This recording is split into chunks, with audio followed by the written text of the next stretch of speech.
大家好，欢迎收看今天的野球特报。我们在2026年的中华职棒赛季已经进入到了上半季的尾声。我们先来看看目前的整体态势。现在味全龙队可以说是稳居龙头，魔术数字已经来到了 M6。他们本季展现了非常强大的牛棚跟关键打击能力，而富邦悍将则是近期逆势上扬，本土先发轮值非常稳固。台钢雄鹰作为新军，砸邓星堵墙后的效果也开始显现。相对来说，统一狮最近的战绩起伏就比较大，非常依赖核心打者的发挥。乐天桃园则是外籍战力不稳，新人调整期，胜率仍然在50%以下盘整。而中信兄弟目前处于比较辛苦的垫底位置，打线断层还是他们最大的痛点。说到战绩，味全龙本季的成功并非偶然，他们的外籍左投魔神龙展现了历史级别的压制力，防御率只有 0.74， 这在现代职棒简直是不可思议。不过在进入更深度的数据解释之前，我想邀请还没订阅的朋友订阅我们的频道，记得要开启小铃铛，才不会错过最新上片通知哦。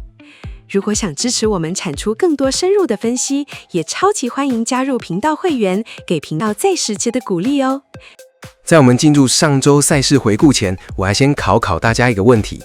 在本周各队的投球进阶数据中，有一支球队的团队进阶防御率 FIP 低到了 2.426， 而且保送率只有惊人的 3.6%。大家猜猜看是哪一支球队？其实答案就是乐天桃园。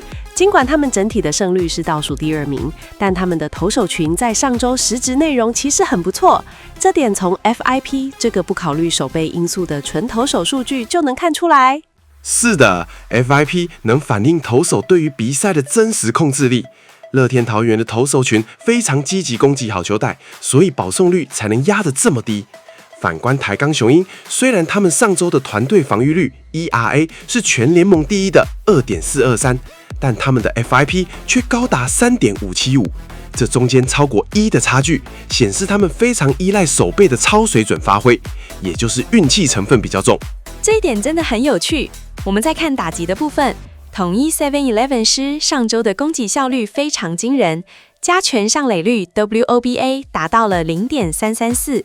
虽然乐天桃园的 WOBA 是更高的 0.337， 但狮队在120个打席中维持了极低的三振率，这证明他们的打线拥有极佳的本垒板纪律。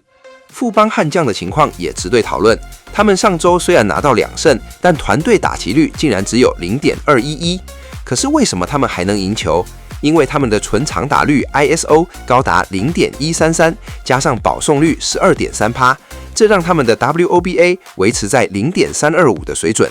这就是现代棒球的魅力，打击率不再是衡量打者的唯一标准。那我们赶快来回顾一下6月11日到14日这几天的关键战役。11号那天，富邦悍将对上统一狮，日籍洋投阿布雄大表现得非常出色，主投6局没有失分。富邦在4局下半趁着满垒，靠着林泽彬的适时安打瓦解了林兆恩的信心，单局灌进3分大局，最后以6-1带走胜利。同天在天母棒球场，味全龙跟中信兄弟那场比赛更是戏剧化。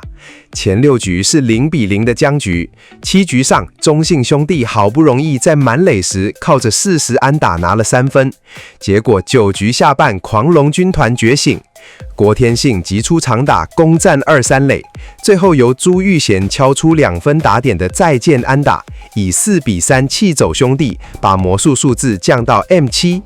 这场比赛真的反映了中信兄弟牛棚的困境。到了12号，乐天桃园跟台钢雄鹰那场因雨延迟的比赛，则是一场纯粹的投手战。乐天的摩尔曼跟台钢的后进都缴出6局无失分的优质先发，最后胜负是定格在9局上，林子伟击出滚地球，造成台钢传球失误，乐天就靠着1分以1-0险胜。这场比赛真的完美诠释了守备失误就是致命伤的铁律。接着13号可以说是整个星期最精彩的一天，因为有3场风格完全不同的比赛。首先是统一 7-Eleven 狮对味全龙，这场是2大洋投乔登跟魔神龙的对决。魔神龙投完7局，防御率下修到0.62。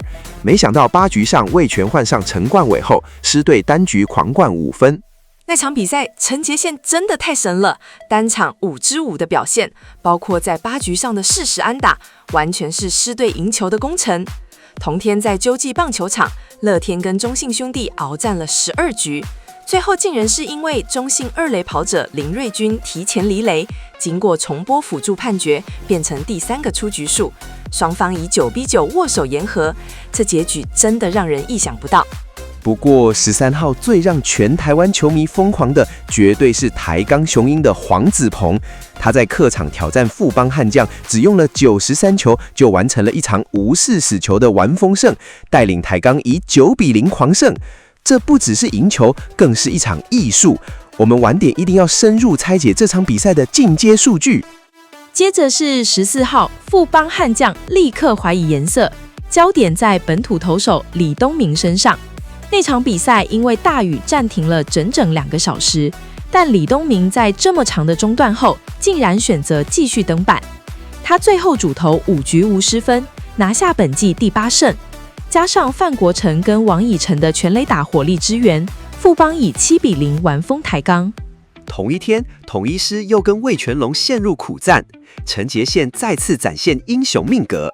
他在4局上敲出直击全垒打墙的3垒安打。9局上在平手时又敲出关键的高飞牺牲打，最后狮队以7-5险胜。陈杰宪连续2天获选单场 MVP， 真的是狮队的进攻灵魂。既然提到了这2位指标性人物，我们就先来深入分析黄子鹏这场历史级别的完封。台钢雄鹰当初砸下5年6600万台币签下他，这在当时引起很大的讨论。而这场93球的完封胜，就是这笔巨额投资最好的回报。这可是自1990年以来，睽违36年，再度有本土投手达成客场9局无4死球，被安打2支以下的完封。这就是所谓的麦达克斯完封，指的是用少于100球就完成9局完封。在现在打者追求击球仰角跟长打的时代，投手用球数通常都会暴增，但黄子鹏完全反其道而行，他不追求高耗能的三振，而是追求极致的弱化击球。你看他的进阶数据，场内安打率 BABIP 只有 0.229， 这代表对手打出去的球几乎都变成了无害的滚地球。黄子鹏虽然三振率 10.1% 并不算高，但他的保送率只有 4.0%， 加上每局被上垒率只有惊人的 0.920， 这意味着垒上几乎没有跑者。他在面对打者时，平均每局只用 10.3球，这种效率让他的防御率 ERA 来到 2.292， 标准化防御率 ERA Plus 高达 141.1， 也就是说他的压制力优于联盟平均 41%。这场比赛的胜率贡献值 WPA 绝对是满分，而且他完投9局，创造了巨大的牛棚红利，让台钢的牛棚投手可以完整休息1天，这对上半季末段的密集赛程来说太重要了。黄子鹏这种侧投的伸卡球跟滑球产生的共轨效应，让打者根本抓不到击球点。他的捕手刘时豪在配球上的引导也功不可没，这就是完美的投捕搭档。看完防守的极致，我们来看看进攻端的顶尖代表陈杰宪。他在13号跟14号的表现，几乎是以一己之力带领狮队止败。我们常说他是最难被三振的打者，这不是随便说说的。他的挥空率 whiff percent 只有 9.9%， 这在全联盟是 PR 90的水准，也就是赢过90%的打者。没错，陈杰宪的加权上垒率 WOBA 高达 0.401， PR 值94，这代表他每次站上打击区的得分贡献度是顶尖中的顶尖。他最厉害的地方在于本垒板纪律，面对核心好球带的挥击率很高，但对于坏球的追打率只有 17.5%。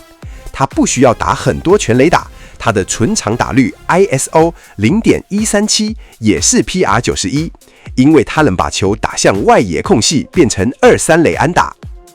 而且我们观察到他的击球仰角其实只有 5.0 度，他并不刻意追求高仰角，而是保持平飞球轨迹。根据进阶数据模型，平飞球能产生最高的打击率，这就是为什么他能单场敲出5支安打。他的跑垒速度也让他在击出内野滚地球时，能给守备方巨大压力，这也是他能维持高 BABIP 的科学原因。